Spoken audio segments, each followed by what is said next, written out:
èjì wọ̀rọ̀ lójú ìyá rẹ̀ ó gbé kìsìkẹ́sẹ̀ ó sọ ní alákìsà ó sọ wọn lò ní ìgbà aṣọ ìkànnì ìbápẹ́ tí ló wọlé tọ̀ mí wá àgbórí ìdí rẹ́gẹ́rẹ́gẹ́ èjì rẹ̀ ó yọjà wọn sí London ti lọ ẹ̀kọ́ rí gbọ́ ọ̀rọ̀ tó ń lọ lọ́wọ́lọ́wọ́ ọ̀rọ̀ tó ń lọ lọ́wọ́lọ́wọ́ ọ̀rọ̀ tó ń lọ lọ́wọ́lọ́wọ́ ọ̀rọ̀ tó ń lọ. lọ́wọ́lọ́wọ́. tó ẹ kúlé báyìí là ń kí gbogbo ẹ̀yin ará mi nílé àní ẹ kú ọ̀nà báyìí là ń kí gbogbo ẹ̀yin èrò ọ̀nà èmi ọmọ yín rèé ọba Táíwò Ọlárẹ̀wájú ọmọ Jímọ̀ yín rèé Àwíkòkò lójú ọlọ́rọ̀ ǹjẹ́ bí ọlọ́rọ̀ yìí bá gbọ́ kí ni kó ṣe àní kí ọlọ́rọ̀ yìí jọ kó má ṣe ohunkóhun o ṣùgbọ́n kó ṣàti bá èmi tún ibẹ̀ ṣe ni kí ọlọ́rọ̀ yìí kó jọ̀wọ́ o kó bá mi tún ibẹ̀ ṣe ni. Ìtàn tí a fẹ́ mẹ́nu bà yìí a ṣe ètò kan lánàá nípa arábìnrin èyí tí wọ́n jù láti ìlú Jámánì tí wọ́n dùpọ́tì rẹ̀ sí ìlú Nàìjíríà. Wọ́n ní ní òru ọ̀gànjọ́ ni wọ́n dé ká arábìnrin yìí mọ́ inú ilé ní dédé bíi aago 2 lóru. Ìgbà tó máa lajú rẹ̀ ó lóun bá rẹ̀ ní ìlú Nàìjíríà o. Gbogbo ẹni tó bá mọ nǹkan fi pamọ́ kó jọ̀wọ́ kó rántí ẹni tó bá mọ nǹkan wá o. Gbogbo ẹ̀dá tó bá mọ bó ṣe ń fi nǹkan pamọ́ kó rántí àwọn ẹ̀dá kankan wà tí wọ́n mọ bí wọ́n ṣe ń wà.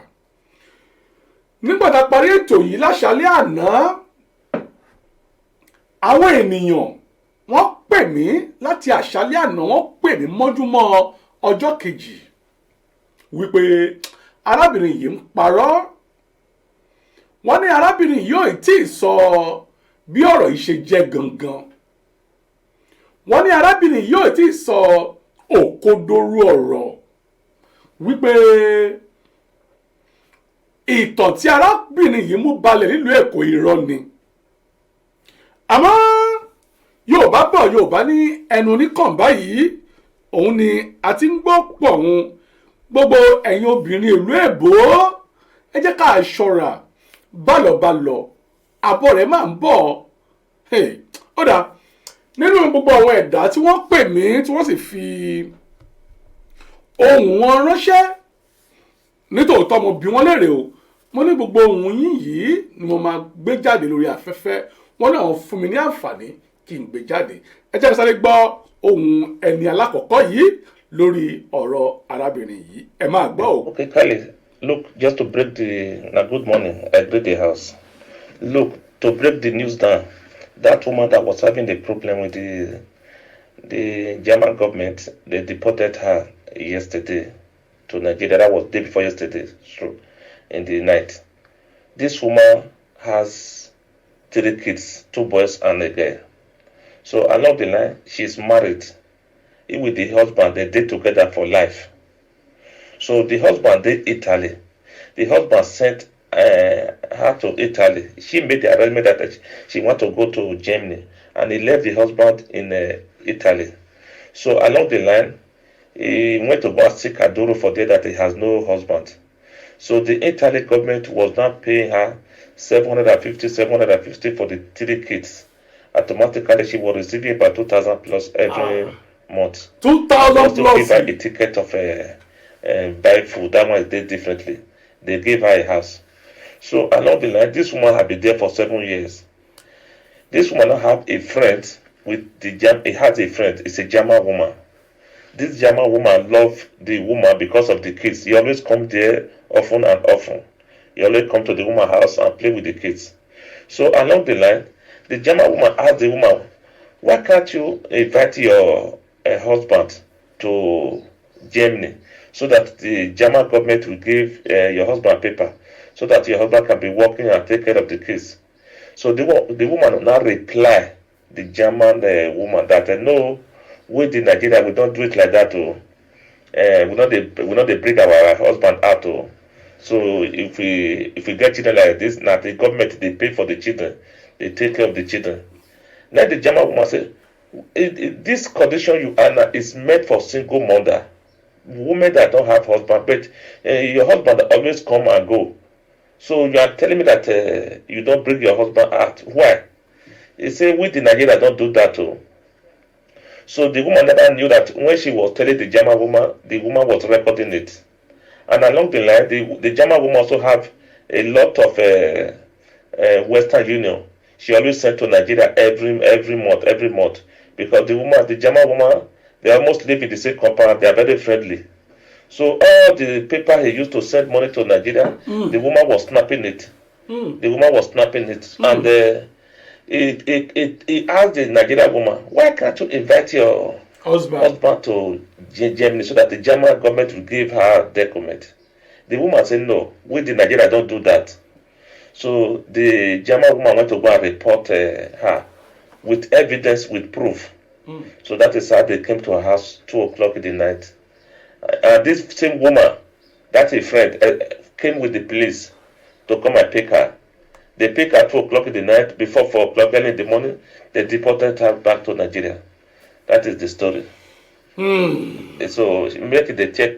We'll be eating amala now for Lagos. That is good luck. You know the problem with our women have here. No woman want to settle down and marry as a wife. So everybody is looking for every opportunity that government is paying them money, because of the money paid to them for the children. Because a child in Germany is 750 euro. 750 euro. She was having 3 kids, she will be receiving that money. So nobody want to work. Nobody want to do anything. Everybody want to chop the free money from the government. That was the problem she was having. Just to cut the story short. Thank you. I greet the house again. The house papa dey greet you. Ṣé ẹ ti gbọ́ ohun tí arákùnrin yìí sọ? Ó ní bó ṣe yé òun sí ni wípé arábìnrin yìí ní ọ̀rẹ́ kan, ọ̀rẹ́ tó ní yìí ará Jámánì ni, ọ̀rẹ́ yìí, ìyẹn ni pé ọmọ ìlú Jámánì gangan ni ọ̀rẹ́ yìí. Àmọ́ ní ọjọ́ kan ọ̀rẹ́ yìí wá sí ilé ọ̀rẹ́ rẹ̀, ìyẹn ọ̀rẹ́ Jámánì yìí wá sí ilé rẹ̀. Ó ń bèèrè lọ́wọ́ rẹ̀ wípé lórí ọmọ kan òun gba 750 euro, wípé òun rówó gidi, ó ṣe kúkú gbìyànjú àti mú ọkọ rẹ̀ wọlé kí ọkọ rẹ̀ náà lè máa ṣiṣẹ́. Ó wá sọ fún òyìnbó yìí wípé rárá o, àwa Nàìjíríà kì í ṣe bẹ́ẹ̀ o, a kì í ṣe bẹ́ẹ̀ nílùú Nàìjíríà.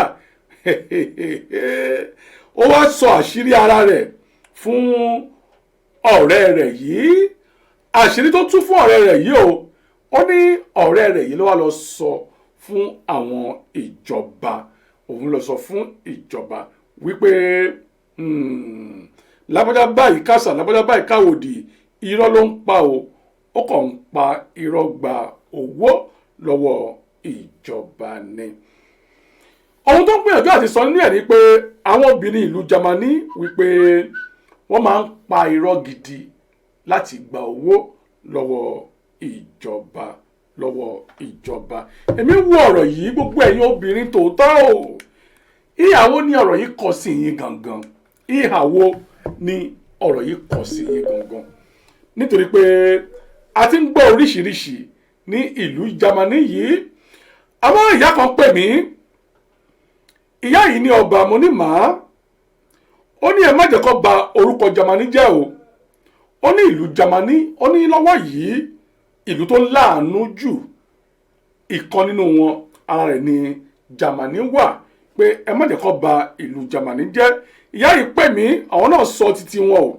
Mo fẹ́ kẹ́ ẹ gbọ́ kí ni ohun tí ìyá yìí náà sọ, kí ni ohun tí arábìnrin yìí sọ. Wọ́n sọ̀rọ̀, ilẹ̀ kún, etí mi kún, ohun oyeye ni. Ẹ jẹ́ ká gbọ́ ohun arábìnrin náà ní ẹ̀kúnrẹ́rẹ́.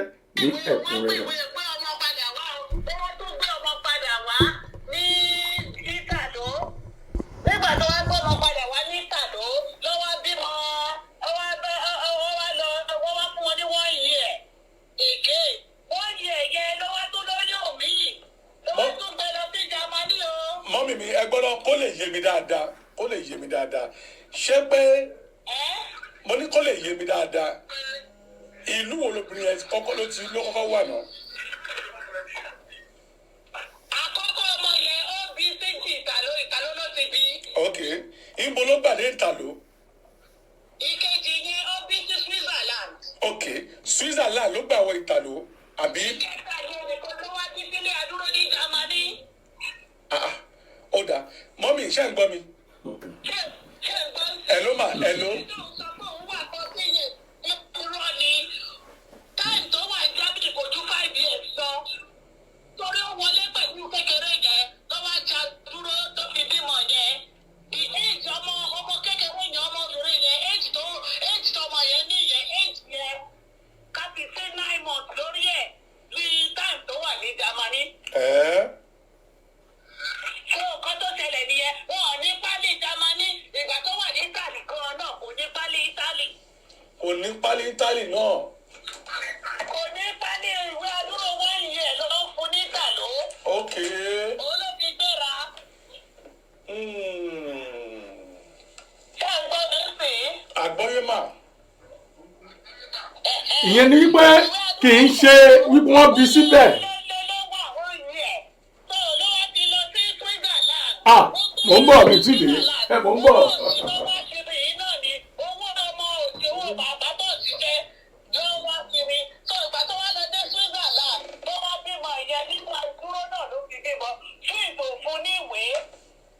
ok.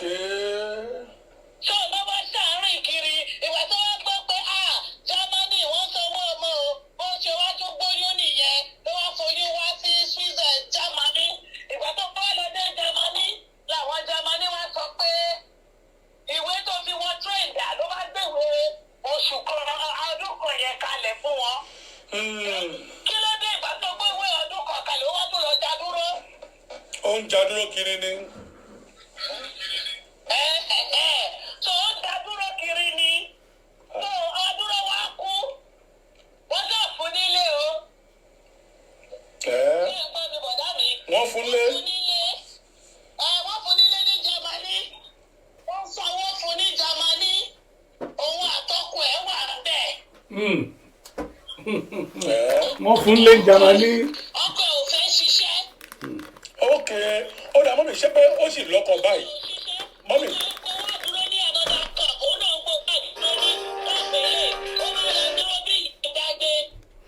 ó dà mọ́mí ẹ dúró náà mo fẹ́ gbọ́ ìpè kan mà mo fẹ́ sáré gba ìpè yìí mà ẹ jọ ẹ dúró náà 1 minute. hello Kọ́lá. hello Kọ́lá. hello. ẹ bá wa lò ó. hello. mo máa dé èèyàn kan dúró fún yín mà ní. hello Kọ́lá. hello. Oda. Hello, can you hear me please?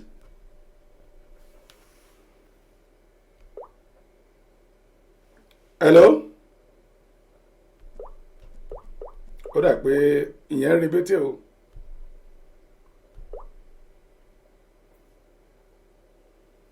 Ó dà mọ́mí ìrìn àbọ̀rọ̀ yín bọ̀. mo fẹ́ sáré gba ìpè yìí mà.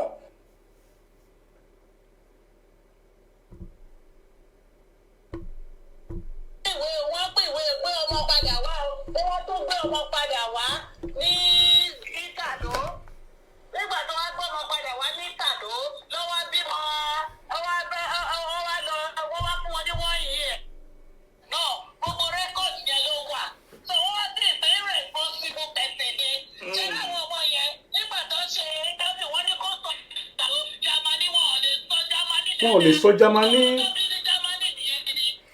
bẹ́ẹ̀ ni. àwọn ọmọ yẹn ò sọ Ìtàló ẹsẹ̀ kò sọ Germany dáadáa wọ́n ti ẹ̀ mọ Ìtàló náà so àwọn ọmọ yẹn wọ́n kàn gbé wọn rìn ó kàn gbé wọn rìn kiri ni. ọmọ náà ti Germany ní oṣù ọdún márùn-ún ni ẹ̀ wọ́n sanwó bàbá bọ́mọ yẹn wọ́n sọ àwọn mẹ́ta yẹn wọ́n pẹ̀lú ìṣẹ́ni wọ́n gba €1,500. Yéè. Nàìjíríà wọ́n ló lè ṣòro yẹn fún wọn. Ẹnu owó yẹn wọ́n ná kiri ni.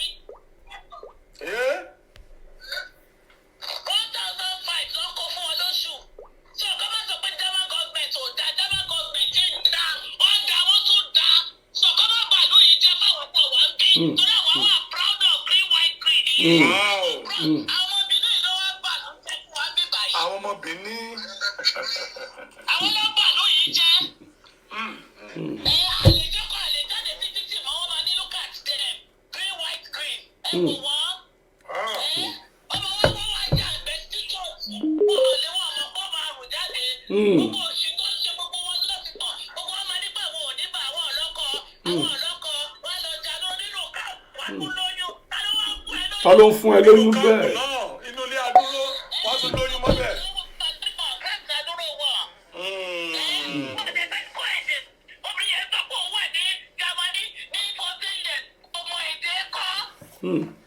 Ọmọ èdè.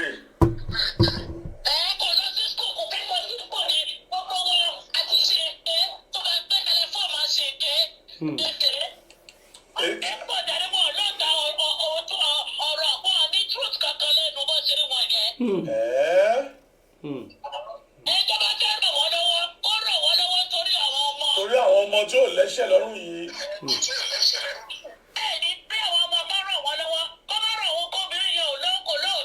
Ọkọ náà ò lóòótọ́ tó ìgbà tó ní pọ́ńtẹ́ ìbọ̀tì yẹn ọkọ bá ní pé wò ó gbé ọmọ sálọ ọmọ àdìbọ̀tì ẹ̀ o. Ọkọ ò lè wọ́n káàpù wọn lọ bá yàgò torí wọ́n ń ta ìdáwọ́ bí ń tà àìmọye ìgbà tó ọlọ́pàá ti gbé wọn ọlọ́pàá tún gbé yàgò ó tún gbé lọ sí tòbí ìyàwó tún sọ pé òun máa padà lọ fún kọ́kọ́ tó pé ẹ̀dẹ̀ ṣe we don settle o. Ẹ̀ẹ́dẹ̀ àná settle gbogbo nǹkan tó ọkọ rẹ̀ lọ sọ fún gbogbo nǹkan tí ìyàwó fi dá dúró gbogbo ẹ̀ lọ́kọ́ ti bàjẹ́ tán. Torí sórí ọkọ yàtọ̀ sí sórí ìyàwó. Àwọn àbílẹ̀ ìgbàgbé pé ìwọ sọ sórí kan nígbà tó kúrò ní Libya tó ń tó fún ẹ lọkọ̀ ní Ìtàló ọjà dúró sọ sórí mi. Ìgbà tó lọ sí Switzerland ló bímọ kejì yẹn ó sọ sórí mi. Ìgbà tó tún wá sí Germany pẹ̀lú olóyún ó tún sọ sórí mi. Sórí mẹ́ta Ìtàló ti fún. Sórí kankan ò fẹ́ gbọ́. So ìgbà tó wá sọ pé òun bímọ bẹ́ẹ̀ sọ dídí gbà ó ní pé òun ò mọ̀ wọn ò jẹ́ kó òun kó kọ̀ọ̀kan irọ́ ni wọ́n ti kọ́kọ́ fún wọn ní ìwé pé kó kúrò nílùú wọn ò fẹ́ kúrò ibi tí ọkọ ẹ̀ ní pé àwọn ọmọ kúrò ìyá ní kò òun ò ní kúrò tó bí ọkọ ṣe sá lọ sí France nìyẹn. Ọkọ ti France ló wà kò fẹ́ gbé dọ́kúmẹ̀ntì kò fẹ́ gbé nọ́mbà kalẹ̀ ẹ jẹ́ kó pe ìyàwó ìyá yẹn tí ìyá yẹn bá mọ̀ pé rílì pé òun òótọ́ ló sọ kó sọjọ́ bí ọmọ ẹ̀ ó lè wọ̀ pé bẹ́ẹ̀ certificate bọ̀ tó wà ní kọ̀mpútà. Ó wà ní kọ̀mpútà ẹ jẹ́ kó sọjọ́ bí ẹ̀ ìjọ tó bímọ yẹn date of birth place of birth ó wà ní kọ̀mpútà wọ́n lè tẹ̀ jáde bọ́ bá fẹ́ ràn lọ́wọ́ ó ṣe wà yẹn kò lè wọ Germany láéláé mọ́ torí àwọn irọ́ òṣì tó ń sọ àti eléyìí tí gbogbo àwọn èèyàn sọ kiri ní Nàìjíríà pé Germany ò dáa Germany weekend ìgbà àwo ta ló máa gbẹ̀ ẹ́ sílé wọ́n tún sanwó ọmọ fún ẹ wọ́n tún ní kó lọ sí school ìwọ kò fẹ́ lọ kó tí ẹ sọ àdínkù sọdọ̀ rẹ mí ní Germany ẹ káàárọ̀ ẹ káàsọ̀ kò mọ́ sọ kó tí ẹ lọ kọ́ àwọn ọmọ tó ní kó máa sọ German kúkú ọ̀ ní fluent. The accent is not there. Sọ German fluent wọ́n sọ Ìtàló tó bí sí wọ́n sọ gbogbo mọ́ta ló sọ báwo ló ṣe máa dá padà ìkó náà ló yẹ kó dá padà sí. Eléyìí tó sọ pé irọ́ ni pé wọn ò mú pálí náà ni wọ́n ti parí iṣẹ́. Wọ́n ti parí iṣẹ́ nígbà tó fún negative nìyẹn wọ́n bẹ̀rẹ̀ pé mo lọ wá ní Nàìjíríà ní state wo o sọ pé bìdí tó o bá wá láti Nàìjíríà ò ní mọ àwọn ìlú bẹ́ẹ̀ yẹn náà.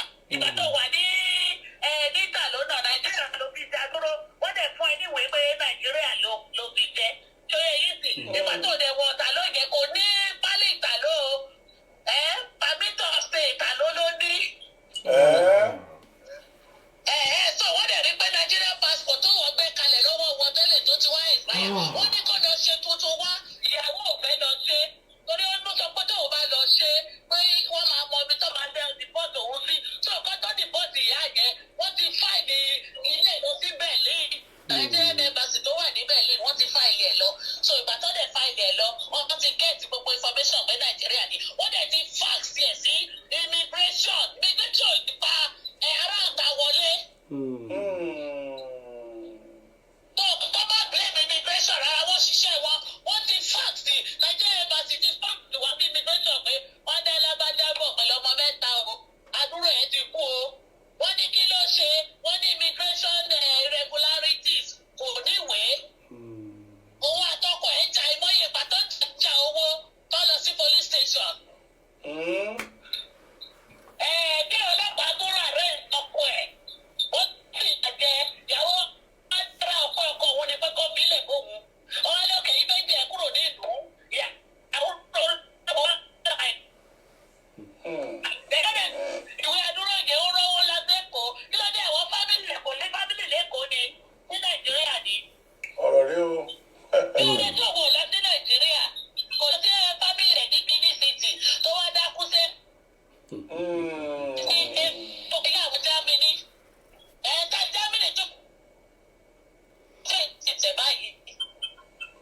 ó ti yé mi ṣé báyìí ìtọ́ mi. àgbọ́yé ọ̀rọ̀ báyìí.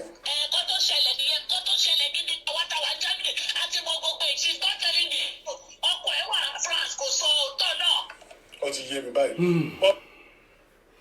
tó ẹ káàbọ̀ pa sórí ètò òun lẹ̀ ń gbọ́ látẹnu ìyáàfin tó ń sọ̀rọ̀ yìí. arábìnrin tí ń sọ̀rọ̀ yìí ìlú Jámánì ló ń gbé. arábìnrin tí ń sọ̀rọ̀ yìí olùkọ́ni ni wọ́n, Yorùbá ni wọ́n o, àmọ́ lára àwọn tí ń kọ́ ènìyàn ní èdè Jámánì, olùkọ́ni tí ń kọ́ ènìyàn ní èdè Jámánì ni wọ́n o. ẹ lọ́ọ̀kọ̀lá olùkọ́ni tí ń kọ́ ènìyàn ní èdè Jámánì ni arábìnrin yìí, ìyẹn ni pé wọ́n mọ gbogbo ẹ̀kúnrẹ́rẹ́ ìtàn arábìnrin tí wọ́n jù lọ sí Nàìjíríà yìí.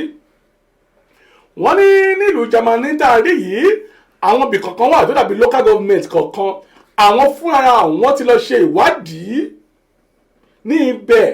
kì í ṣe pé Jámánì kàn déédéé jù ú sílẹ̀ o, rárá o. wọ́n ní adúró tí ó ní ní ìlú Ìtàló ti kú kò níwèé. nílùú Jámánì náà ó tún jà adúró rẹ̀ ti kú kò níwèé. ohun tí mò ń sọ ní àná rèé, bí ènìyàn bá wà ń lu kan tó bímọ sí ìlú yìí, bí kò bá níwèé tí ìyá àti bàbá ò níwèé, àwọn ọmọ náà ò níwèé nù ún. ẹ má jẹ́ àtọ́ra wa jẹ. ẹ ló kọ̀lá. ẹ mà káàsán sá àbí ẹ káàsán máa o. ẹ rà mà. a wà lórí ètò báyìí ni o. àwọn lórí ètò náà la pè é sí. à ń sọ arábìnrin tí wọ́n dìpọ́tù sí Nàìjíríà. bẹ́ẹ̀ ni mà. ọ̀rọ̀ tí ń tẹ mẹ́ta ọ̀rọ̀ yìí dàbí pé ìgbà tí wọ́n bá ń fẹ̀fẹ̀ ilẹ̀ tó ń padà pálápàá. bẹ́ẹ̀ ni. lóòótọ́ ibi tí a dá padà sí yẹn ilé ẹ̀ ni bó ti jẹ́ pé ó ti fàpòyà kọ́ tipẹ́tipẹ́ tó ti gbàgbé ilé. bọ̀tù bàbá àwọn ọmọ wọ̀nyẹn ń pa ẹ̀jọ̀. wọ́n ti ń dábì lóhùn mọ́mì ìṣẹ́fẹ́ gbọ́ tọ̀rọ̀. bẹ́ẹ̀ ni sà. ṣẹ́rí èyí tí mo ń ṣe lónìí mo wà live lóòótọ́, àmọ́ àwọn ẹ̀dá ò rí mi. àbẹ́yìn rí mi live báyìí. rárá. èyí tẹ́ ti wò tẹ́lẹ̀ lẹ́ ń sọ̀rọ̀ lórí báyà bí. bẹ́ẹ̀ ni. ṣẹ́rí àìmọye èmi ṣe program tẹ wò yẹn mo ṣe ní alẹ́ àná, àmọ́ láti alẹ́ àná títí di àárọ̀ ìwọ̀n jẹ́ ń sùn o, aago mi kàn ń dún lóríṣiríṣi ni. tó ẹnìkan nílùú Jámánì pè mí, wọ́n ní tíṣà lọ wọn nílùú yẹn, àwọn ń kọ́mọ lédè Jámánì. ìgbà táwọn gbọ́ ọ̀rọ̀ obìnrin yìí, àwọn lọ ṣèwádìí ní local government kan níbẹ̀, wọ́n jẹ́ kó yọ̀ wọ́n ní wípé arábìnrin yìí ọkọ ẹ̀ wà nílùú Ìtàló, ọkọ ẹ̀ wà nítòótọ́, àmọ́ ó kọ ọkọ ẹ̀, wọn ò divorce o nítorí pé wọn ò ṣe marriage. ó ní ó bímọ ẹyọ kan sí Ìtàló, ó bí kan sí Jámánì, ó tún bí kan sí ìlú kan tó dárúkọ pé ìlú kan ọmọ kan lọ bí ọmọ yìí sí. wọ́n ní wọ́n ń gba owó bàbá ní tọkọ-tìyàwó, nígbà tó yá ìyàwó kọ̀ jálẹ̀ kò fún ọkọ rẹ̀ nínú owó yẹn mọ́. ọkọ tó ń ṣẹlẹ̀ ní olóòtú ẹ̀jẹ̀ kọ̀ọ̀kan tó yá ẹgbẹ́ nǹkan tó obìnrin ń ṣe nílùú yìí kan. wọ́n ní tọkọ-tìyàwó ti wá jà nísìnyí o nítorí owó ọmọ yìí. ó náà ló máa fàjà. ó wà lára nǹkan tó ń fìyà jẹ bẹ́ẹ̀ yẹn nǹkan tó yẹ pé wà sọ́kọ́ ẹjọ́ wa ṣùgbẹ́dà ni ìyà tó jẹ́ ìkọ̀jẹ́. ìlú yìí sọ̀rọ̀ àwọn obìnrin ilẹ̀ yẹn báwọn sọ̀rọ̀ tó ń ṣe báwọn ọkùnrin ò dáa tó ń ṣe báwọn ọkọ wọn ò dáa. ẹ̀sán lélẹ̀ báyìí. ẹ̀sán ló ké. ẹ̀sán lélẹ̀ báyìí ẹ̀sán ni. bá lọ àbọ̀ ẹ̀ máa ń bọ̀. ẹ̀sán lélẹ̀ báyìí àwọn ọkọ tó ṣe fọkùnrin yẹn báyìí yàtọ̀ pé ìwọ́n jà pẹ̀lú owó bàbá àwọn ọkọ tó ṣe fọkùnrin yẹn àwọn obìnrin ìlú ìwọ́n burú. nípa ti ṣe àwọn ọkùnrin nílùú ipò dáa. ó lè ṣe àwọn ọmọ Nàìjíríà yẹn nǹkan tó ti ń ṣe àwọn ọkọ wọn nílùú ipò dáa. ẹ̀sán ló ké lótú. ẹ̀sán ló ké. bẹ́ẹ̀ni. ọ̀dà ẹ ṣe mo dúpẹ́ ìyá mi, èyí tá à ń ṣe lọ́lọ́ báyìí ẹ máa rí lé orí YouTube yín. mọ́mí láàrin wákàtí kan sí ẹ máa rí fídíò yìí lórí YouTube. àwọn tó kù lọ sí ìrìnàjò náà sọ pé Nàìjíríà dùn. Nàìjíríà dùn. ẹ ṣe ẹ kú ètò. ẹ ṣe mo dúpẹ́ ìyá mi, ẹ máa rí fídíò yìí lórí YouTube láàrin wákàtí kan sí. ó dàbọ̀ mà. àní bá lọ ẹja máa rántí wípé àbọ̀ rẹ̀ ń bọ̀. arábìnrin yìí òun àtọkọ rẹ̀ ló jọ kúrò nílùú Nàìjíríà òun àtọkọ lójó kúrò nínú nàìjíríà òun lájọ ń gbọ́ yìí wọ́n rìnrìn àjò láti ìlú Africa country kan wọ́n gbàbẹ̀ wọ ìlú kan wọ́n ń dárúkọ Mali wọ́n ń dárúkọ oríṣiríṣi ìlú tó fi bára wọn nílùú Ìtàló wọ́n bímọ kan sí Ìtàló wọ́n bímọ kan sí ìlú kan wọ́n tún bí kan sí ìlú Jámánì ẹnìkan máa sọ̀rọ̀ nísìnyí ẹ jẹ́ ká gbóhùn arákùnrin yìí náà kẹ́ ẹ wá gbọ́ ohun tó tún ṣẹlẹ̀ bí wọ́n ṣe ń gba owó ní ìlú Jámánì ọlọ́run ọba abalajọ wọn ò ní ṣiṣẹ́ nítorí owó èyí tí wọ́n ń gbà yìí nítorí owó èyí tí wọ́n ń gbà yìí ẹ jẹ́ ká sáré lọ sí ibi ìkejì ká tún gbọ́. bẹ́ẹ̀ni sà. ṣáàlì mọ òótọ́ ọ̀rọ̀ nípa kéèsì mímọ́ ẹ̀ sà. yes máa sọ òótọ́ ọ̀rọ̀ fún yín èmi ń fáìtì ìwé fáwọn èèyàn bíbá yìí mo bá àwọn èèyàn ṣèwé ọdún sí lord fún wọn ní Jámánì bíbá yìí. ẹ máa gbọ́ o. bíbá yìí ni mo wà. ṣe rí kéèsì woman yẹn wọ́n tẹ̀ nínú dáadáa irọ́ pọ̀ nínú àwọn nǹkan tó ń sọ. àwọn Jámánì ò kì í ṣe wèrè o ìlú ìgbà kan ní Jámánì ò dáa ìlú tó láàánú lọ́wọ́lọ́wọ́ ń sin tó ń rẹ́pù àwọn èèyàn Jámánì ni. àgbọ̀yé ọ̀rọ̀. nínú ọ̀rọ̀ ẹ̀ tó ń sọ yẹn irọ́ pọ̀ nínú ọ̀rọ̀ ẹ̀ kò kì í ṣe Italian citizen. Jámánì ò lè ever deport Italian citizen láyéláyé European Union ni. Immediately tó dé tó bá jádúró tó bá ti gbé ìka ẹ̀ bọ́ná tó tẹ̀ ká ẹ̀ wọ́n ti mọ ibi tó ti wá wọ́n mọ̀ pé you are European citizen. a sọ fún pé kó padà sí Italia ọ̀rọ̀ tí ò bá fẹ́ padà sí Italian kó wá rẹ́gísítà ní Auslander là ń pè bíbá yìí. Auslander. Local government Auslander àwọn ní bíbá yìí wọ́n á ní kó lọ rẹ́gísítà pé òun fẹ́ máa wá gbé Jámánì. Immediately tó bá dẹ̀ ti rẹ́gísítà the following month àwọn ọmọ ẹ̀ ti ní ẹ̀ńtáìtù sí ilé owó òun náà ti ní ẹ̀ńtáìtù sí ilé àti owó láti máa gbà. ẹ máa gbọ́ o ẹ máa gbọ́ eléyìí o. tó ní Italian passport ó ní right láti máa gba €1,650 every month. every month. Wow. èmi ni mo sọ bẹ́ẹ̀ mo fi Ọlọ́run ọba tó dá mi sí ẹlẹ́rìí sí fáwọn èèyàn mo dẹ̀ ń gbé inú Jámánì bíbá yìí à ń ṣe different gbogbo ọ̀rọ̀ tó ń sọ yẹn kò ní ìwé European citizen. So ẹ̀ ń gbọ́rọ̀ mi sà. àgbọ̀yé dání. wọ́n tẹ̀ nínú dáadáa obìnrin kan dẹ̀ ti sọ ọ̀rọ̀ wọ́n ń pè ní wọ́n pera wọn ní èjì àbí nǹkan ọ̀rọ̀ gé ni wọ́n sọ yẹn tó bá jẹ́ pé Italian citizen ni immediately tó bá dé Italian embassy níbẹ̀ yẹn wọ́n máa fún un ní ìwé ẹ̀ padà lẹ́sẹ̀kẹsẹ̀ wọ́n á dẹ̀ ra flight ticket fún wọ́n á dá padà sí Ìtàló straight away. sẹ́yìn tó bí sà. àgbọ̀yé. wọ́n pọ̀ bíbá ibẹ̀ yẹn o sà wọ́n pọ̀ bíbá ibẹ̀ yẹn ọmọ ẹnìkan làánú ẹ̀ ń ṣe mí fún àwọn ọmọ yẹn làánú ṣe mí fún because life wọn sì bright ń bí owó future wọn bright ń bíbá yìí ọmọ yẹn àwọn mẹ́tẹ̀ẹ̀ta yẹn làánú wọn ṣe mí fún because wọ́n pọ̀ bíbá yìí gan láwọn obìnrin yẹn o tọ́jú yìí pé àwọn àti ọkọ wọn ni wọ́n á jọ wọlé sí bíbá yìí tí wọ́n bá ti dé bíbá yìí gan wọn ò níwèé níta ló wọn ò nílé níwèé tó bá ṣàjẹjà wọ Jámánì tó bá dé bíbá yìí wọ́n fún wọn nílé wọ́n fún wọn lówó ó sì wà yẹn tó ń ṣe sísìn ó sì lọ́mọ mẹ́ta yẹn kò gba owó rárá ọmọ máa gba 1,000 every month. every month. ó fi Ọlọ́run ọba tó dá mi tó dá yín tó dá ọ̀run tó dá ilẹ̀ ni mo fi ń búra fún. dádì ẹ tiẹ̀ parọ́ ìyá kan ti pè mí lẹ́ẹ̀kan láti Jámánì wọ́n ní àwọn ọmọ wúmà yẹn dáadáa wọ́n ní 1,500 and something ló ń gbà ní oṣooṣù. ok ẹ jẹ́ kí wọ́n parí ọ̀rọ̀ mi kì í ṣe owó ilé wọ́n fún nílé ọ̀fẹ́ ní o ilé ọ̀fẹ́ ní o kò ṣẹ́wó ilé kò ṣẹ́wó iná bẹ́ẹ̀ ni ò ṣẹ́wó omi. ìgbà míì àwọn ọ̀rọ̀ wà tó wá sọ pé wọ́n á ní kó máa ṣẹ́wó iná owó náà yẹn kẹ̀dẹ̀rí wọ́n lè má gbàgbé €50 lọ́dọ̀ owó náà tẹ bá ń san every month €50 tó bá di ending of the year wọ́n á ṣe gbogbo calculation yẹn iná tó bá lò tí ò bá tó €50 yẹn wọ́n á tún lè fọ́n lówó padà. wọ́n tún dá padà fún yàn. Ọlọ́run bá o. ẹ wá wò ó ẹni tó ń fún ní at least ẹni tó ń fún ní 1,000 every month kí ló wá ń fà àti gbogbo wọn fi ń ṣìwà o. àwọn ìgbà méjì máa ń tún wọn máa ń tún yẹn gan. ẹ máa gbọ́ o. tọkùnrin bá ti wọ́n pàdé pẹ̀lú ọmọ lọ́wọ́ ọmọ mẹ́ta wọn á máa àwọn àtọwọ́ yẹn owó yẹn máa gùn wọn wọn á fẹ́ lé ọkọ wọn kúrò torí wọn fẹ́ máa àwọn nìkan náà fẹ́ máa dáná owó yẹn. a fẹ́ lé ọkọ kúrò lé. wọ́n á wá ìjà wọ́n á wájà kan wọ́n á sọ fún àwọn ọlọ́pàá Jámánì pọ̀pọ̀ àwọn disturb àwọn ó máa ń nà ọmọ ó máa ń jágbe máa wọn mọ àwọn ò fẹ́ rí bàbá wọn wọ́n á lé ọkọ yẹn. wọ́n á lé ọkọ kúrò lé. ọ̀tọ̀.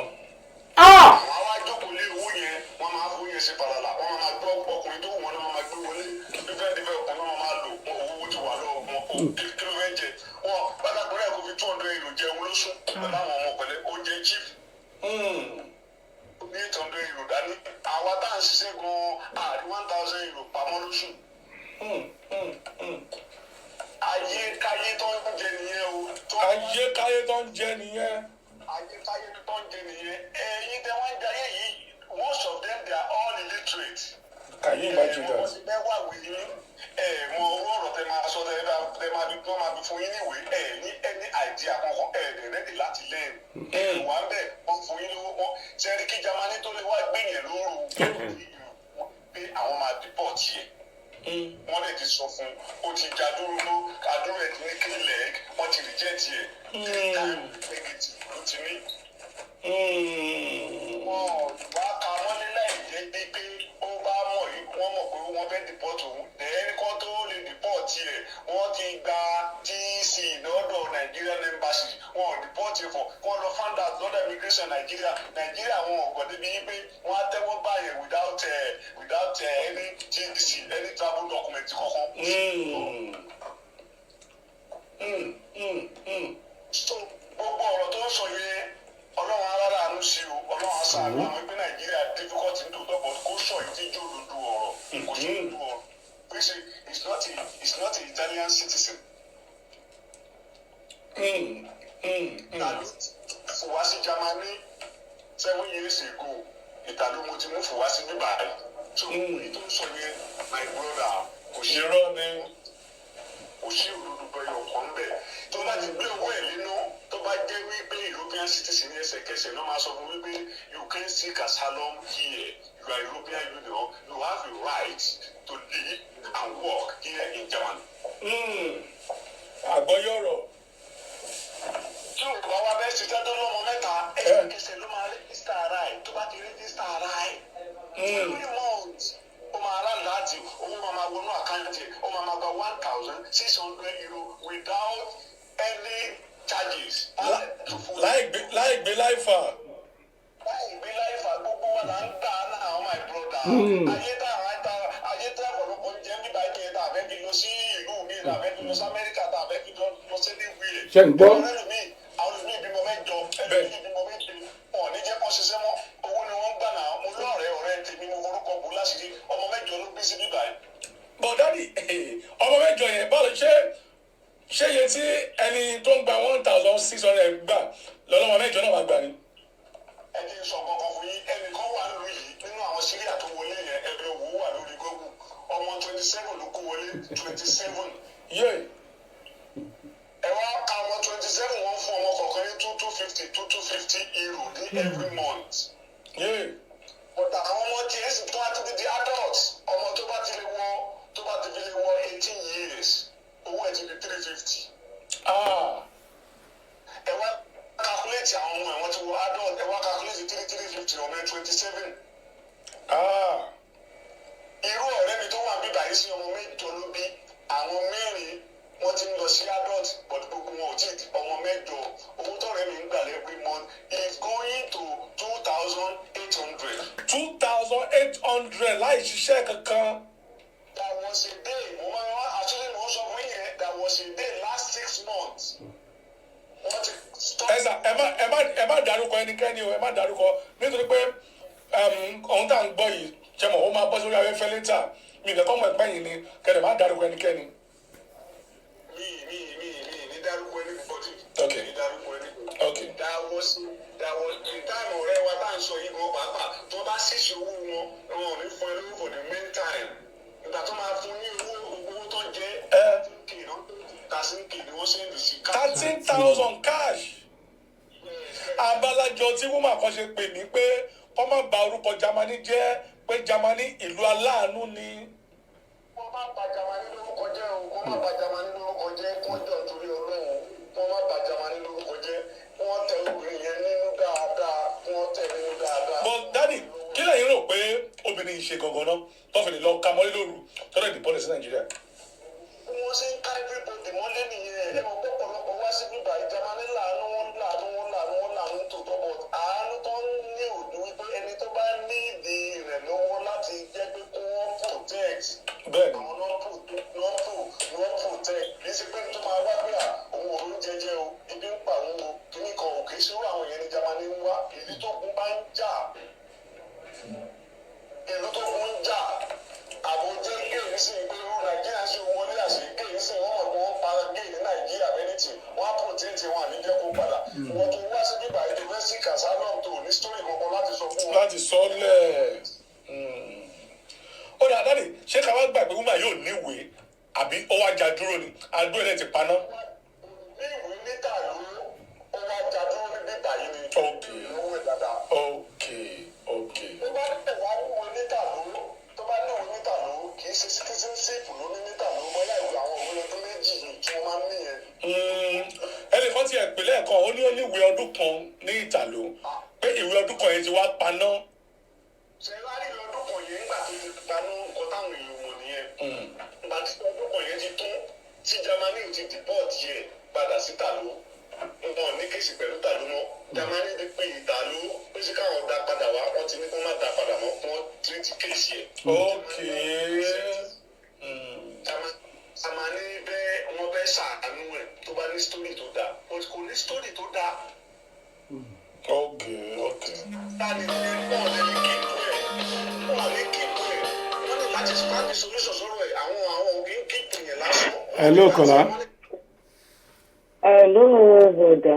Hello, ẹ máa ká sàn án. Mo kàn yẹ. Ó rè bí tí ìjọba ẹgbẹ́ lè tán. láti ìgbà tó o ti gba negative gbèké ní o ti gbèké ju ti gbé ní ẹ̀kẹta nìyẹn. ok ó ti yé mi báyìí.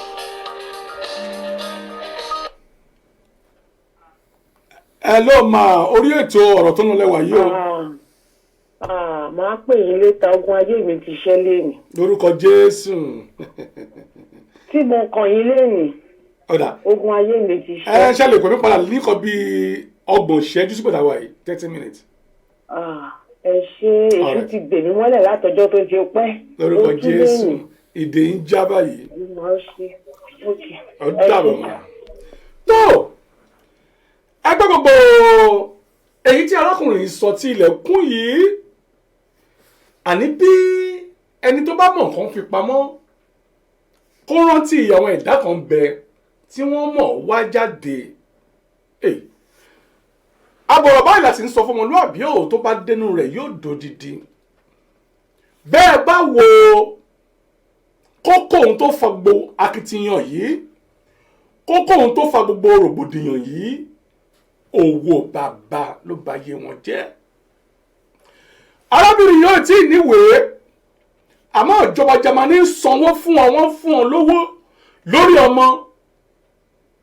Owó yìí dùn mọ́ arábìnrin ó yọ ọwọ́ ọkọ rẹ̀ láwo ó yọ ọwọ́ ọkọ láwo òun lè ń gbọ́ táwọn ènìyàn ti ń sọ láti àárọ̀ yìí àmọ́ kẹ́mi tó máa lọ yóò wù mí kí a tún gbọ́ ohun ìyá yìí lẹ́ẹ̀kan sí ìyá tí wọ́n sọ gbogbo kùdẹ̀kùdẹ̀ ọ̀rọ̀ yìí jáde fún wa ẹ jẹ́ ká sáré gbọ́ ohun ìyá yìí lẹ́ẹ̀kan sí bí n bá ti gbọ́ ilé ìtàn n ó máa fi eléyìí máa ṣe rà. wọ́n tún gbé ọmọ padà wá ní Ìtàló nígbà tó wá gbé ọmọ padà wá ní Ìtàló lọ́wọ́ bímọ. ẹ máa dé o. wọ́n wá fún wọn ní wọ́n yí ẹ̀ èké wọ́n yí ẹ̀yẹ lọ́wọ́ tó lóyún mi lọ́wọ́ tó gbẹ lọ sí Jámánì o. mọ́mì mi ẹ gbọ́dọ̀ kó lè yé mi dáadáa ṣé pé mo ní kó lè yé mi dáadáa ìlú wo lobìnrin yẹn kọ́kọ́ ló kọ́kọ́ wà náà. àkọ́kọ́ ọmọ yẹn ó bí séjì Ìtàló ló ti bí. ok ibo ló gbà dé Ìtàló. ìkejì yẹn ó bí sí Switzerland. ok Switzerland ló gbà wọ Ìtàló àbí. ìkẹta yẹn ó bí kan sí Switzerland ó bí kan sí Ìtàló ó bí kan sí Germany mẹ́tẹ̀ẹ̀ta ìlú ọ̀tọ̀ọ̀tọ̀.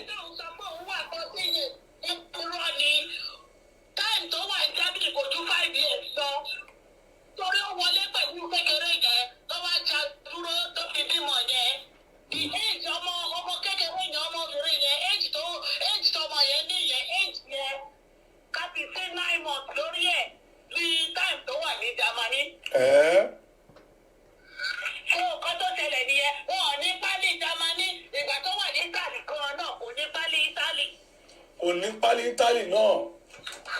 Kò ní pálí ìwé adúrò wọ́n yẹ lọ́wọ́ fún ní Ìtàló. Ok. Òun ló ti gbéra. Ṣé à ń gbọ́ mi sí? Àgbọ́yé mà. Ìwé adúrò Ìtàló ló wà wọ́n yẹ. Tó lọ́wọ́ ti lọ sí Switzerland. Ó gbóyún lọ sí Switzerland. Owó òṣì tó wá kiri yìí náà ni owó ọmọ òṣì owó bàbá tó ṣiṣẹ́ ló wá kiri. Tó ìgbà tó wá lọ sí Switzerland ló wá bímọ ìyẹn nígbà dúró náà ló fi bímọ fún ìbò fún níwèé. Ok. Tó lọ́wọ́ ṣàárín kiri ìgbà tó wá gbọ́ pé Germany wọ́n sanwó ọmọ o bó ṣe wá tún gbóyún nìyẹn ó wá foyún wá sí Switzerland Germany. Ìgbà tó bá lọ dé Germany làwọn Germany wá sọ pé ìwé tó fi wọ́n tírẹ̀dà ló bá gbèwé oṣù kan ọdún kan yẹn kalẹ̀ fún wọn. Kí ló dé ìgbà tó gbèwé ọdún kan kalẹ̀ ó wá tó lọ já dúró? Ó ń já dúró kiri ni. So ó dá dúró kiri ni. So ọdúró wa kú. Wọ́n sọ fún nílé o. Wọ́n fún lé. Wọ́n fún nílé ní Germany. Wọ́n sanwó fún ní Germany. Òun àtọkọ ẹ̀ wà bẹ́ẹ̀. Ọkọ ẹ̀ ò fẹ́ ṣiṣẹ́. Ok. Ó dà mọ́mì ṣé pé ó sì lọ́kọ báyìí. Mọ́mì. Gbogbo wa dúró ní ànọ́dá cup. Ó náà gbogbo àdúró ní cup èlé. Ó máa lọ dúró bí ìdágbé. Dáńdágbé. Ó dà. Fún ẹ lójú àwọn ọmọ. Mọ́mì yín mo lọ́kọ yẹn wà sí. Ọkọ ẹ̀ ń kọ́. Ọkọ ẹ̀ fi ó wà France. Ọkọ ẹ̀ wà ní France. Bẹ́ẹ̀ni, ọkọ ẹ̀ wà France sísìn. Ṣé pé wọ́n sì ń fẹ́ra wọn? Ṣọ́ọ̀ṣì ń fẹ́ra wọn? Àbọ̀ ti kọ́ra wọn? Ìjà òṣì tó jà yìí ni. Wọ́n jà jẹ owó ọmọ ni. Ó kọ́ ní kó máa pín fún òun kó máa bá láǹsọ̀. ṣé ń gbọ́. Ok. Ìjà nìyẹn kì í ṣe pé wọ́n dà ìfọ́sí. Àwọn méjì kan wà ní Márùn-ún tó ìjà lórí ọmọ ni owó tó ń gbà lórí owó ọmọ. Ó ti yé mi báyìí. Ó ti yé mi. Ṣé ẹgbọ́n mi sì wọ́n jà kiri owó ọmọ lọ́jà? Wọ́n jà ọlọ́pàá máa àrẹ́sì wọn. Wọ́n jà sí ìgboro Germany. Casual ló ń gbé ní Germany. Kápítà ìlú tó ń gbé yẹn Stuttgart ni. Ẹjọ́ Monday yìí náà lọ́jà kalẹ̀. Kò pẹ́ náà. Wọ́n kọ́kọ́ fún wọn ní ìwé tó kọ́ kúrò nílùú. Kọ́kọ́ mo lọ sí deportation camp. Ọpẹ́lọpẹ́ ọmọ yẹn wọ́n sunkún. Wọ́n tún padà. Wọ́n ní kó lọ mú Bálí Nàìjíríà wá. Wọ́n lòun ò ní lọ mú wá. Torí àwọn míì wá sọ fún wọn pé tó bá lọ mú Bálí Nàìjíríà wá pé wọ́n máa dé wọn padà lọ sí Nàìjíríà. Òun náà bá jókòó pé tó ò bá rí Bálí lọ́wọ́ òun wọn ò ní dá padà. Ok. Wọ́n dẹ̀ mọ̀ pé wọ́n ti wá kọ́ọ̀lì Ìtàló. Nígbà tó kọ́ọ̀lì Ìtàló wá sọ pé ìgbà tó ti wá síbẹ̀ yẹn wá já dúró ìwé tí àwọn Ìtàló fún wọ́n yẹ ó ti kú. Àwọn Ìtàló kan wá bá ṣe máa ti wàhálà kúrò lọ́rùn wọn. Ó ti yé mi. Ìtàló wá dá sí ni. Sọ ìyá yẹn ọmọ mẹ́ta yẹn ìlú mẹ́ta ló bí sí. Ọmọ mẹ́ta ìlú mẹ́ta. Bẹ́ẹ̀ni, kékeré obìnrin yẹn tó bí sí Germany. Àgbàlagbà yẹn ó bí sí Italy. Then another one náà ó bí sí Switzerland. Ok. Bí ọ̀rọ̀ mi dé yẹn ṣe wí nìyẹn. Ó ti yé mi. Kò sí òótọ́ lẹ́nu ọkọ̀ ẹ̀ ń ṣe ó wà France. Ó lè wọ̀n mọ́bí tó ọkọ̀ ó wà. Ó ní ìgbà tó kú lẹ́tà àkọ́kọ́ fún wọn pé kó kúrò nílùú. Àwọn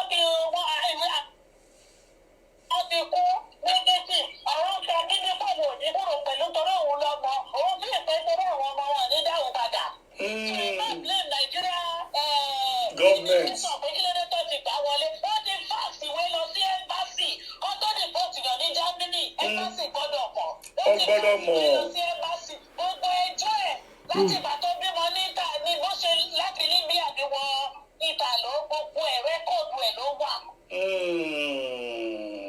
Àgbọ́yé ọ̀rọ̀ báyìí. Ó ṣe lè fi kíní sí bó ṣe lè fi kí ló ń bèrè ó ṣe fi ìtàlólẹ̀ ló bímọ ní Switzerland náà gbogbo rẹ́kọ̀dì yẹn ló wà. So wọ́n ti pé responsible person ni. Ṣé àwọn ọmọ yẹn nígbà tó ṣe dábì wọ́n ní kó sọ ìtàló Germany wọn ò lè sọ Germany dáadáa. Ṣé ọmọ tó bí ní Germany nìyẹn gidi? Bẹ́ẹ̀ ni. Àwọn ọmọ yẹn ò sọ ìtàló ẹgbẹ́ kò sọ Germany dáadáa wọ́n ti ẹ̀mọ ìtàló náà. So àwọn ọmọ yẹn wọ́n kàn gbé wọn rìn. Ó kàn gbé wọn rìn kiri Wọ́n ṣe ní. bàbá náà sí Germany ní oṣù ọdún márùn-ún ni. Ẹ̀ wọ́n sanwó bàbá fọ́mọ yẹn. Wọ́n sọ àwọn mẹ́ta yẹn wọ́n pẹ̀lú ìyẹn wọ́n gba €1,500 lóṣù. Ìjọba Nàìjíríà wo ló lè ṣòro yẹn fún wọn? Lẹ́nu owó yẹn wọ́n ná kiri ni. 1,500 lọ́kọ̀ fún wọn lóṣù. So kọ́ máa sọ pé German government ò da German government ń da wọ́n da wọ́n tún da. So kọ́ máa bàálù yìí jẹ́ fáwọn ọ̀pọ̀ wà ń bí torí àwọn wà proud of green white green yìí. Wow. Proud àwọn ọmọ Benin yìí ló wá bàálù jẹ́ fún wa bí báyìí. Àwọn ọmọ Benin. Àwọn ló bàálù yìí jẹ́. Àlejòkó àlejáde sí títì mọ́ wọ́n máa ní look at them green white green ẹ wò wọ́n. Ọmọ wọn wá yá ìgbẹ́ sí ṣọ́ọ̀ṣì wọn ò lé wọn ọmọ pọ́ máa rùn jáde gbogbo òṣì tó ń ṣe gbogbo wọn lọ́sìtàn gbogbo wọn máa nípa àwọn òníbà àwọn ọlọ́kọ wọn lọ jáde nínú wàá tún lóyún ta ló wá fún ẹ lóyún. Nínú káàmpù náà inú ilé adúró wọ́n tún lóyún mọ́bẹ̀.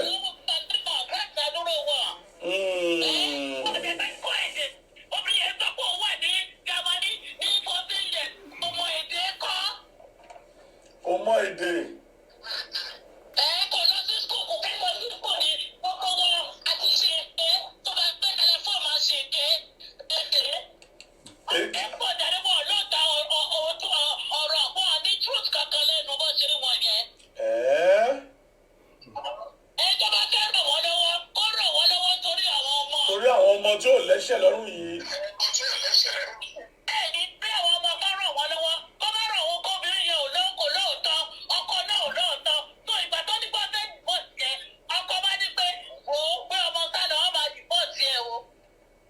Ọkọ ò lè wọ́n káàbù wọn lọ báyàwó torí wọ́n ń ta ìdáná bí ń tà àìmọye ìgbà tó ọlọ́pàá ti gbé wọn ọlọ́pàá tún gbé ìyàwó ó tún gbé lọ síbòmí ìyàwó tún sọ pé òun máa padà lọ sí kọ́kọ́ tó pé ẹ̀dẹ̀ ṣe we don settle o. Ọba ní àná settle gbogbo nǹkan tó ọkọ rẹ lọ sọ fún gbogbo nǹkan tí ìyàwó fi dá dúró gbogbo ẹ̀ lọ́kọ́ ti bàjẹ́ tán. Torí sórí ọkọ yàtọ̀ sí sórí ìyàwó. Ti ìyàwó. Àwọn ará bíbẹ̀ ìgbàgbé pé ìwọ sọ sórí kan nígbà tó kúrò ní Libya tó fún ẹ̀dọ́kọ̀ ní ìtàló ọjà dúró sọ sórí mi ìgbà tó lọ sí Switzerland ló bímọ kejì yẹn ó sọ sórí mi ìgbà tó tún wá sí Germany pẹ̀lú olóyún ó tún sọ sórí mi sórí mẹ́ta ìtàló ti fún ṣíṣe kankan ò fẹ́ gbọ́.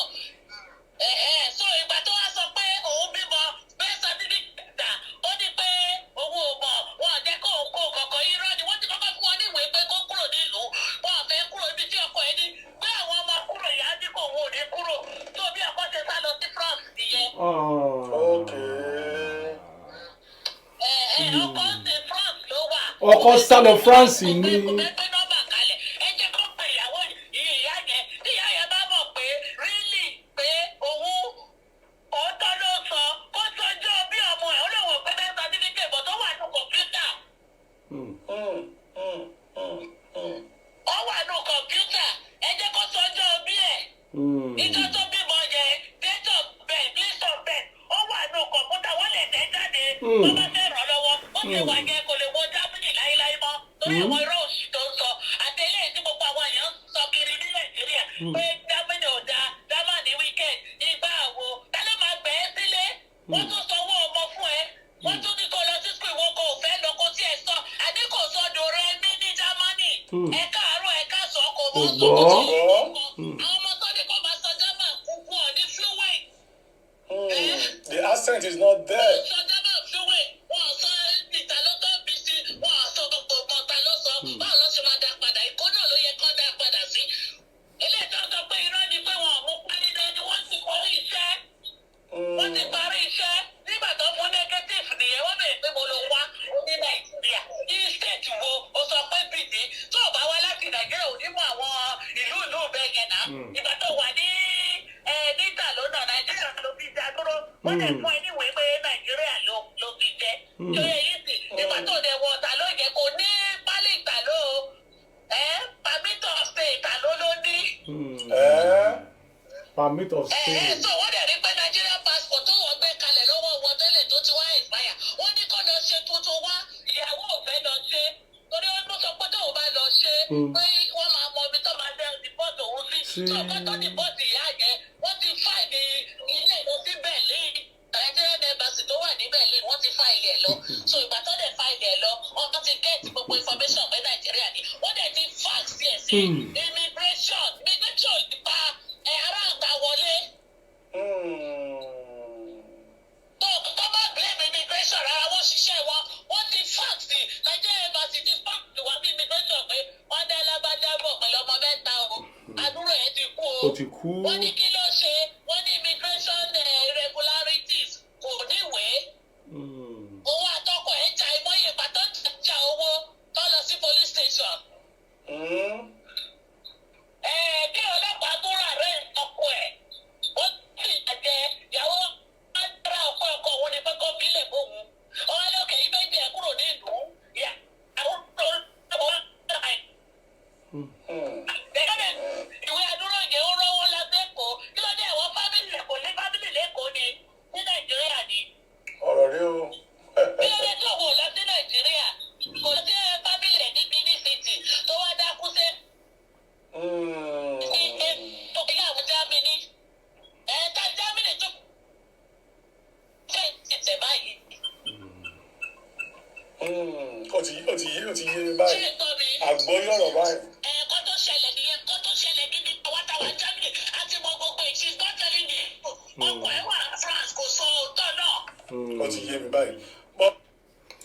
tó òun ni àtijọ́ gbọ́ yìí kí ló fà á tí mo fi ṣe ètò yìí ni wípé nígbà tá a parí ètò láṣálẹ́ àná mo ní aago mi ó ń dún mọ́júmọ́ àárọ̀ yìí ni kódà bí mo tún ṣe ètò yìí lọ́wọ́ ẹ tún rí i pé aago sì ń dún náà kábíyèsí Elédùmarè àmọ̀ràn mi fún gbogbo obìnrin pátápátá ẹ má jẹ́ ká torí owó ká máa lé ọ̀wọ́n ọkọ wa kúrò nílé ó dà pẹ̀lú gbogbo owó bàbá àbí owó ọmọ èyí tí arábìnrin ti ń gbà fún bí àìmọye ọdún yìí ó máa gbà ní Ìtàló ó tún gbà ní Jámánì gbogbo owó yìí náà níbo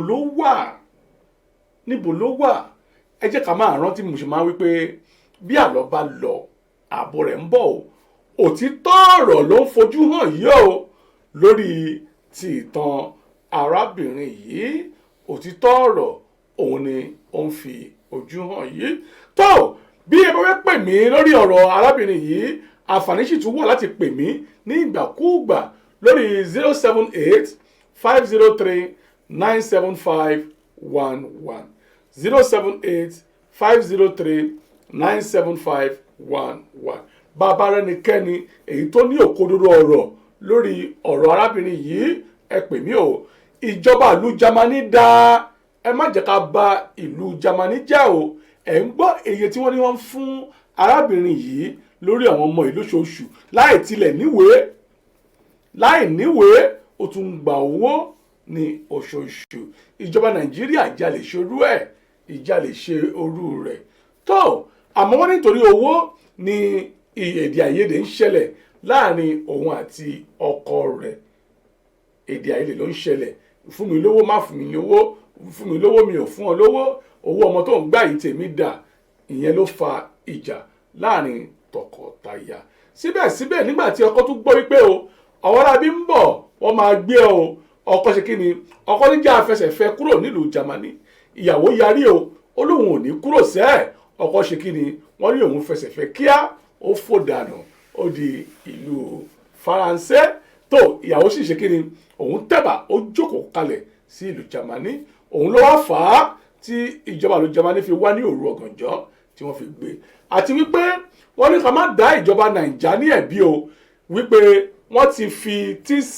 ránṣẹ́ ìyẹn travelling document rẹ̀ wọ́n ti fi ránṣẹ́ o wípé àwọn ń gbé nìyí bọ̀ wá sílùú Nàìjíríà ìyẹn ni pé kì í ṣe pé wọ́n kàn déédéé gbé lọ sílùú Nàìjíríà o rárá o wọ́n ti jẹ́ kí ó yé ìjọba Nàìjíríà pé kò níwèé ìlú wa kò níwèé ìlú wa ìdí rèé o tá a fi ń gbé bọ̀ nílùú Nàìjíríà wọ́n lè ti pé ìjọba ìlú Ìtàló pàápàá wípé arábìnrin yìí o Ìtàló ló gbà wá lótòótọ́ ṣé ẹ sì fẹ́ lọ́hùn-ún ṣé ó níwèé ọ̀hún wọ́n ní àwọn ò fẹ́ mọ́ o ẹ jẹ́ kí ó máa lọ sí ìlú Nàìjíríà tó ìdí rèé tó fi sọ̀kò sí ìlú Nàìjíríà apá kejì rèé ẹ tó pàdé mi lórí Facecap Media Entertainment ìyẹn lórí Facebook Facecap Media Entertainment ọ̀pọ̀lọpọ̀ wọn kì í like Facebook ẹ tún pàdé mi lórí YouTube ńgbà náà YouTube mi náà Facecap Media ni Facecap Media ẹ subscribe sórí YouTube page mi sórí YouTube channel mi jàre ẹ subscribe àmọ́ lórí Facebook page mi yẹn ẹ kàn ti like rẹ̀ ẹ like rẹ̀ bẹ́ẹ̀ bá ti like Facebook page mi gbogbo nǹkan tí n bá ń ṣe ẹ ó máa bá pàdé lórí YouTube náà Facecap Media ẹ kàn bá mi subscribe ńbẹ̀ ọ̀rọ̀ tó lọ lẹ́tọ̀ yìí gbogbo ohun tó ń ṣẹlẹ̀ lágbàlá ayé òun ni à ń wá sí ojú amóhùnmáwòrán yìí ọ̀rọ̀ tó ń lọ ní ètò ní ọ̀rọ̀ tó ń lọ orúkọ mi kò tí ì yípadà ọba Táíwò Ọláníwájú ọmọ Jímọ̀ òun ní orúkọ tèmi Àwíkòkò lójú ọlọ́rọ̀ ǹjẹ́ bí ọ̀rọ̀ bá gbọ́ kí ni kó ṣe kó má ṣe ohunkóhun kó bèmí tún ibẹ̀ ṣe ní tó wọ́n máa fi èyí ṣe lọ ẹ wo wọ́n máa lọ báyìí wọ́n tún dé ní kòpẹ́kòpẹ́ ẹni bá lè má wá dé ìní dé bá o àmọ́ fún ẹ̀yin tẹ́ ń wò mí àìmọye ń pè mí wípé ìjọ wo gangan pàtó lè máa ń ṣètò ọjọ́ Sunday ní dédé aago 8 ní àṣálẹ́ 8 p.m. every Sunday night ẹ pàdé mi lórí Facebook ní o Facecap Media Entertainment Facecap ẹ̀rí fìlàní máa ń dín gbogbo gbà Facecap Media Entertainment bàbá tó wá parí rẹ̀ a ó wá gbé sórí YouTube náà fún àǹfààní gbogbo àwọn tí ń bẹ lórí YouTube tí wọ́n sì ní orí Facebook ire báyìí lójú owó rí ire lójú gbogbo yìí máa rí o ire kàkà ó dàbọ̀.